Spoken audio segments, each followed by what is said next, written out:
اور وہ نہایت خوف زدہ ہو گئے. تب بنی اسرائیل نے خداوند سے فریاد کی اور موسیٰ سے کہنے لگے کیا مصر میں قبریں نہ تھی؟ سلیو جن کی غلامانہ سوچے ہیں، جو تو ہم کو وہاں سے مرنے کے لیے بیابان میں لے آیا ہے، تو نے ہم سے کیا کیا کہ ہم کو مصر سے نکال لایا؟ کیا ہم تجھ سے مصر میں یہ بات نہ کہتے تھے کہ ہم کو رہنے دے، کہ ہم مصریوں کی خدمت کریں، کیونکہ ہمارے لیے مصریوں کی خدمت کرنا بیابان میں مرنے سے بہتر ہے.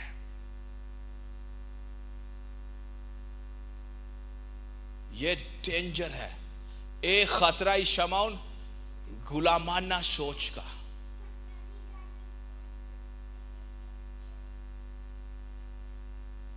اگر یہاں پر کوئی غلام بیٹھا ہوا ہے، اس کے لیے خوشی کی خبر لے کے آیا ہوں. یہاں پہ لفظ بہتر انہوں نے بولا ہے. سلیو منٹیلٹی آپ کو دوسروں کی سوچ کی قید میں رکھتی ہے. یہاں پہ لفظ سٹوب استعمال کیا گیا ہے، اس کا مطلب ہے اچھا. لفظ بہتر کا مطلب ہے اچھا عبرانی زبان کے اندر. جب غلامانہ سوچ ہوتی ہے پھر آپ کو غلامی ٹھیک لگتی، چل ٹھیک ہے، خیر ہے، کوئی گال نہیں. اور اس کا ایک اور مطلب ہے، اس کا ایک مطلب ہے پلیزنٹ، خوشگوار، خوشی محسوس کرنا. خدا دیکھ رہا ہے آزادی، یہ کیا کہہ رہے ہیں؟ ہمارے لیے غلامی بہتر ہے، ہمارے لیے وہاں پر ہی کام کرنا بہتر ہے.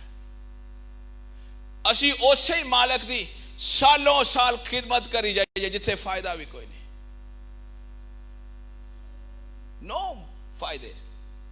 اس کا ایک اور مطلب ہے ایگریبل ہونا.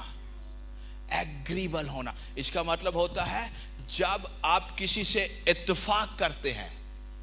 پھر اس کا مطلب کیا ہوا کہ یہ کہہ رہے ہیں مصر میں فرعون کے غلام ہونا بیابان میں جنگ کر کے مرنے سے بہتر ہے کہ ہم وہاں پر ہی غلامی میں مر جاتے. یہ غلاموں کی سوچیں ہیں.